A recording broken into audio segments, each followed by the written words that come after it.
I'm not here to motivate you. I'm here to talk about the reality. The reality that you are wasting a lot of your time. You are wasting your potential. And maybe you are wasting your life. Hindi mo maririnig dito yung mga bagay na gusto mong marinig. Maririnig mo yung mga bagay na dapat mong marinig. Kasi ang totoo, may mga bagay na paulit-ulit mong sinasabi.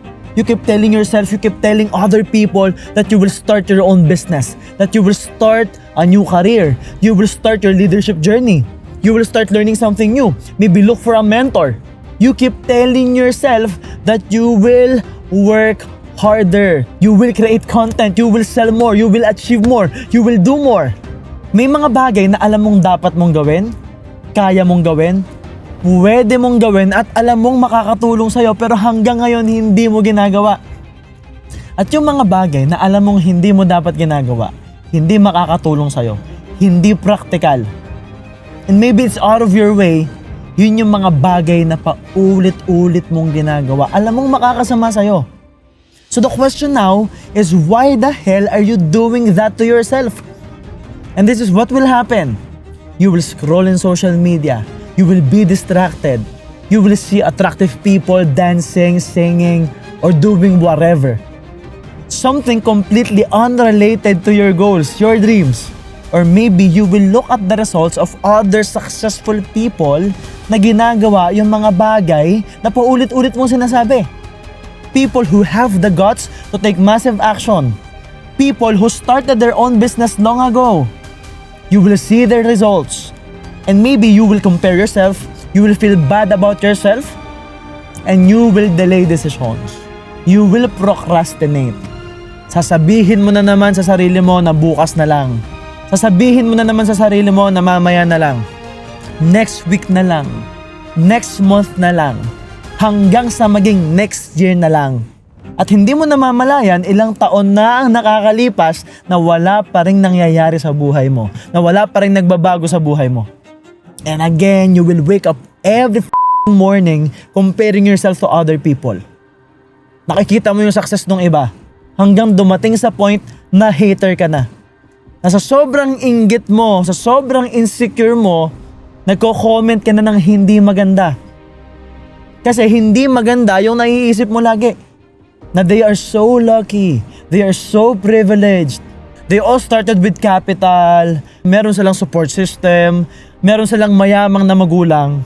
But the truth is, most of the successful people you are seeing in social media, majority dyan galing sa hirap. Mas nahirapan, pero nagtiyaga kasi. Marami ding pinagdaan ng pagsubok, marami ding pinagdaan ng problema, pero nalampasan. Kasi nagsimula, kasi decided sila.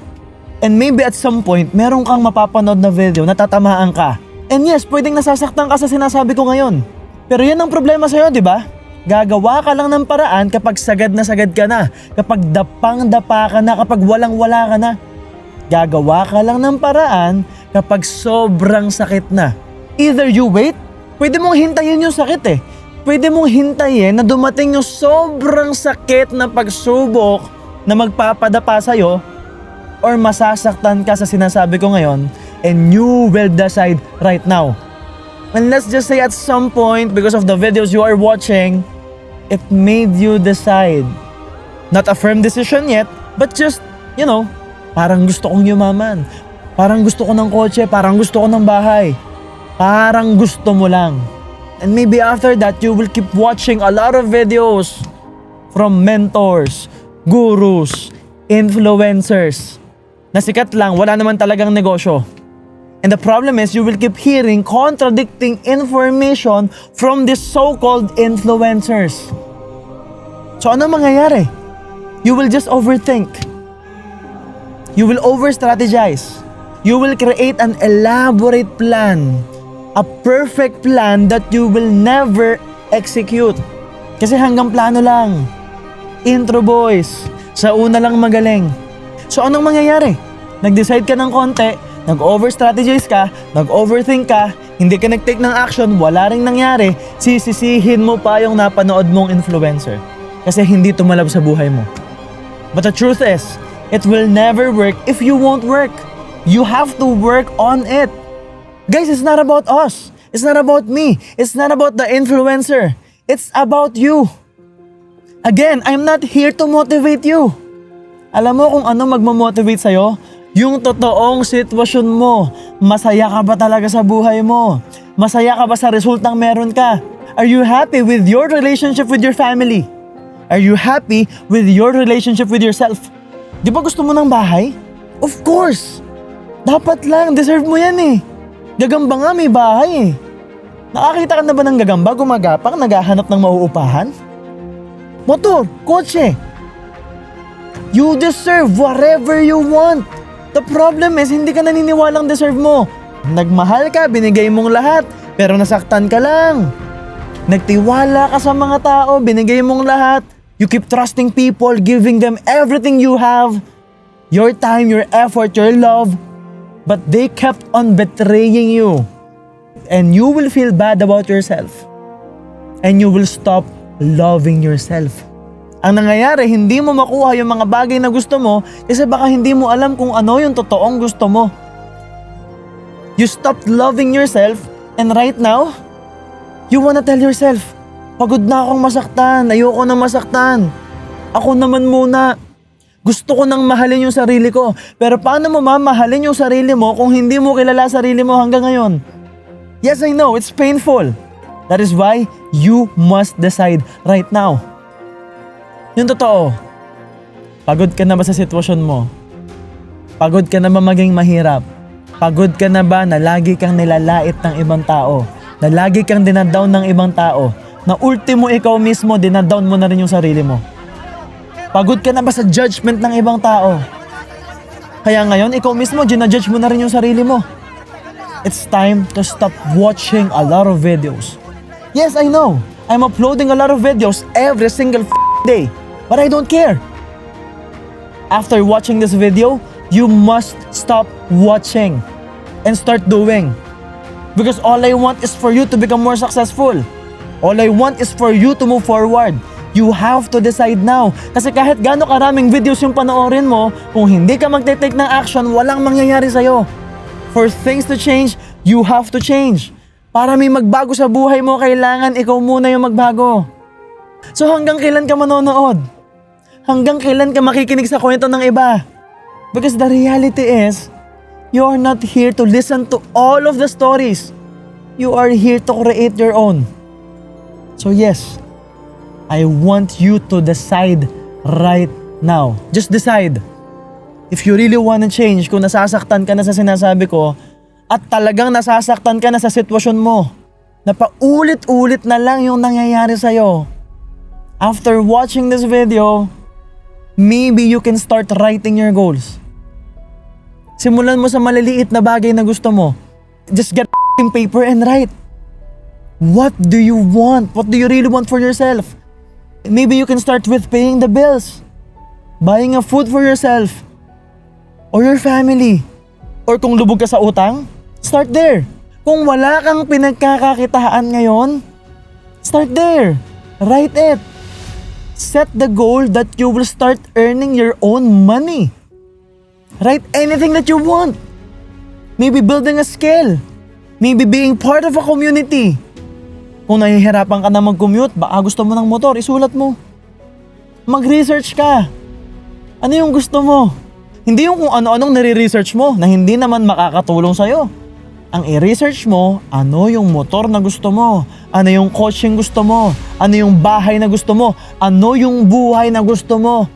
And yes, yung buhay na gusto natin, baka nagawa na ng iba. So after writing your goals, you look for a reference. You look for someone you will call your mentor. Someone na nagagawa na yung mga bagay na gusto mong gawin. Someone na nakuha na yung mga pangarap mo. Someone na pwede mong gayahin. It can be anyone. Isang tao na nakaka-relate ka sa buhay niya. Isang tao na para sa'yo inspiring. And maybe after writing your goals and looking for a mentor, looking for a reference point na pwede mong gayahin, na pwede mong tingnan lagi, maybe you should start with praying. How about praying before you sleep? How about praying when you wake up? How about being grateful kasi buhay ka pa? How about being grateful for all the things that you already have? What if hindi naman talaga sobrang bigat ng buhay natin? What if hindi naman talaga sobrang bigat ng pinagdadaanan mo? What if pabebe ka lang?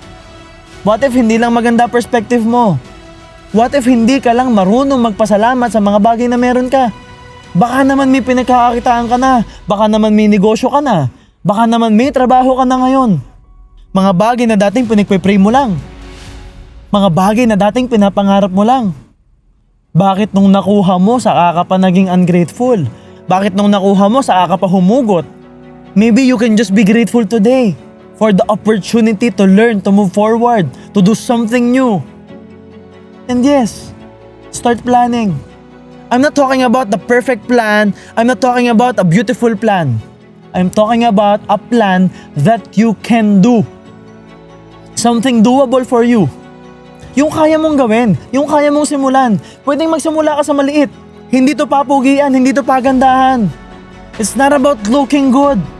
It's having a better life. Yes, it's as simple as that. And then do it again tomorrow. I know it's hard. Kasi pag nagsisimula ka pa lang, hindi mo agad makukuha yung gusto mo eh. Pag nagsisimula ka pa lang mag-create ng content, hindi agad maganda. Pag nagsisimula ka pa lang magbenta, hindi ka makakabenta. Pag nag-a-apply ka pa lang ng trabaho, hindi ka agad makukuha. It's okay. It's not about the results. It's about the repetition. It's about showing up for yourself. It's about keeping your word. Again, yung mga bagay na sinasabi mo paulit-ulit na gagawin mo, just do it. Gawin mo lang. Simulan mo lang. After doing it, tas walang nangyari, ang sakit, di ba? It's okay. Show up again. Do it again. Masakit. It's okay. Do better. Work harder. And if you will say, Sir MJ, wala pa ring resulta, I don't care. Just do it again. Yes, I know, masakit kung walang resulta. Pero at least may ginagawa ka. Alam mo kung ano mas masakit? Kung wala kang gagawin. 5 years from now, if you will not do something about this situation, it can be worse. And you are 5 years older.